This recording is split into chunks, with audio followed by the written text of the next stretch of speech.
Fellow Ghanaians, good evening, and thank you for having me in your homes once again. 2 weeks ago, we began the reopening of our schools as part of the phased approach to bring our nation back to normalcy following the outbreak of the novel COVID-19 disease in our country. Since that time, final year university students, SHS 3 and SHS 2 Go Track students have all returned to school. From tomorrow, Monday, 29th June, final year junior high school students in 17,439 schools across the country will return to school to prepare and sit for the Basic Education Certificate Examination, BECE. They will be the final and indeed the largest batch of students to return to school. In all, we're expecting some 750,000 persons, comprising 532,000 JHS3 students and 218,000 teaching and non-teaching staff and invigilators to be involved in tomorrow's exercise. To protect the lives of these students and all other personnel, government has put in place the relevant measures in consultation with the Conference of Heads of Basic Schools and Regional and District Directors of Education and Health. Like senior high schools, universities, and other tertiary institutions, all junior high schools across the country have been fumigated and disinfected. Additionally, we have procured and distributed 45,000 Veronica buckets, 90,000 gallons of liquid soap, 90,000 rolls of tissue paper, 40,000 thermometer guns, 750,000 pieces of 200 mils sanitizers, and 2.2 million reusable face masks, i.e. 3 per person, all with the intent of guaranteeing the safety of the students, teaching and non-teaching staff. 2 masks each will be delivered tomorrow, and the third within the next 2 weeks. I've been very impressed by the adherence to the enhanced hygiene and social distancing protocols by authorities and students in our universities and other tertiary institutions and senior high schools. Yes, there have been a few hitches surrounding the reopening, but largely they have been smooth and seamless. In these institutions, the washing of hands under running water, the maintenance of social distancing, the refrain from shaking hands and hugging, and the wearing of masks have become a part of the routine of school lives. We're determined to ensure the same level of conformity in our junior high schools. So through the District Directors of Education and the District Directors of Health, a COVID-19 sensitization program will be organized for all head teachers and their teaching staff from Monday, the first day of school. This will ensure that the do's and don'ts of the protocols are clearly spelt out for the head teachers for onward transmission to the students. JHS 3 students will be in school for 11 weeks of preparation and revision before spending the following week to take the BECE. There will be no more than 30 students in a class, and there will be a reduced school day with students reporting to school at 9 a.m. and closing at 1 p.m. No breaks outside the classroom will be permitted. Assemblies and sporting events are banned, and the use by outsiders of school premises for religious and other activities will not be allowed. As is the case for the other educational institutions, each basic school has been mapped to a health facility, and care will be provided to the sick in these health facilities by nurses assigned to these schools.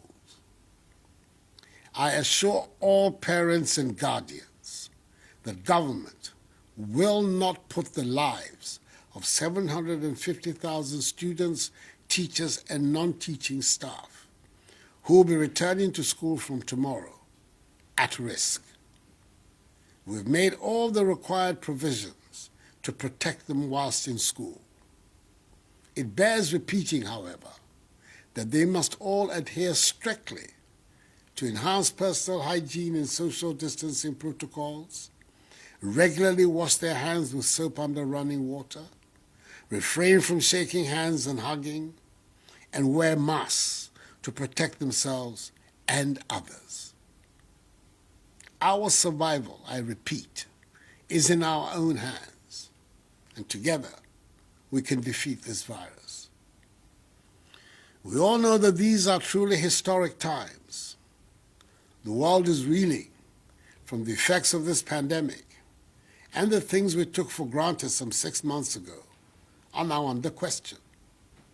The definite and undeniable have been replaced with uncertainty.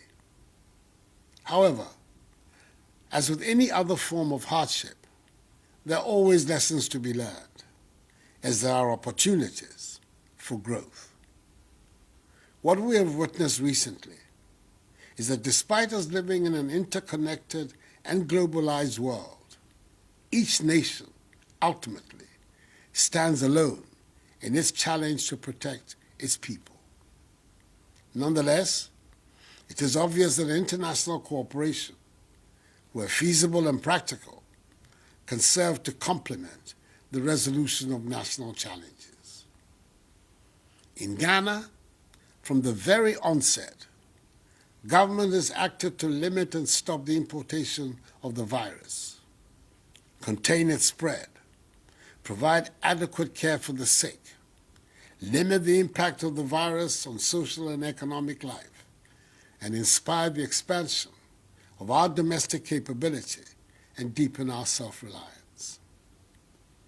As of Saturday, 27th June, our country has recorded 17,351 confirmed cases, with 12,994 recoveries, representing some 75% of positives.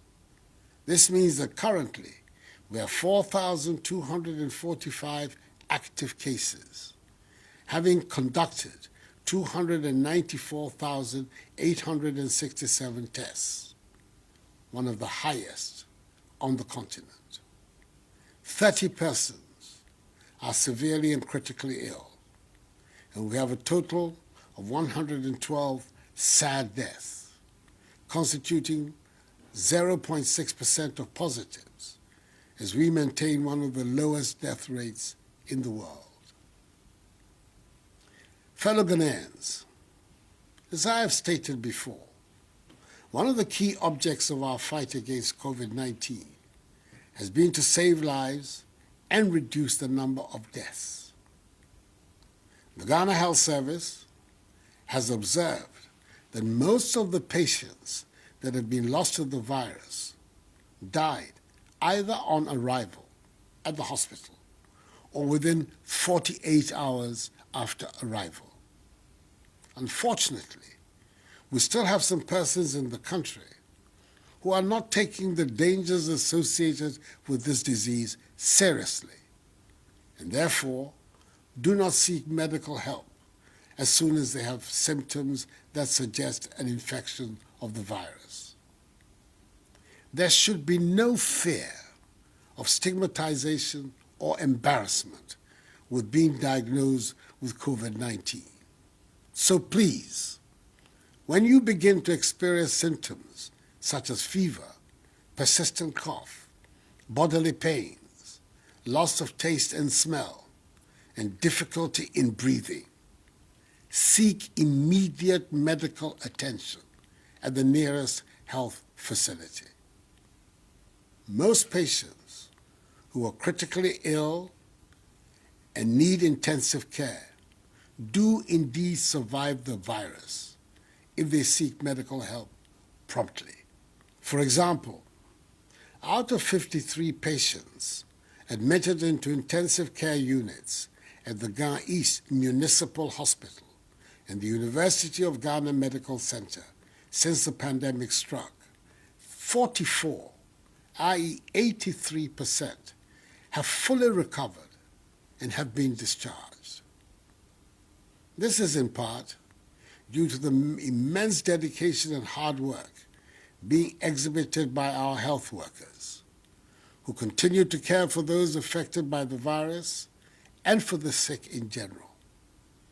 In recognition of their efforts, I announced during my fifth address to the nation on Sunday, 5th April 2020, an incentive package to motivate and express appreciation to all health workers for the months of April, May, and June. I'm happy to announce that I have decided to extend the incentive package for health workers by another 3 months. This means that all health workers will pay no income taxes for the next 3 months, i.e. July, August, and September. Again, all frontline health workers, as defined by the Ministry of Health, will continue to receive the additional allowance of 50% of their basic salary per month, i.e. for July, August, and September. I know the implementation of this directive for the months of April, May, and June has been fraught with some challenges, caused mainly by the protracted discussions over the definition of who qualifies as frontline health workers in this context. I have, however, been assured that they have now been resolved and payments will be effected from the end of June. I should reiterate that the insurance package for health workers is still in place. Whilst we appreciate the efforts of our health workers, I continue to urge them to remain professional and compassionate. Every avoidable death, be it corona-related or not, is a tragedy.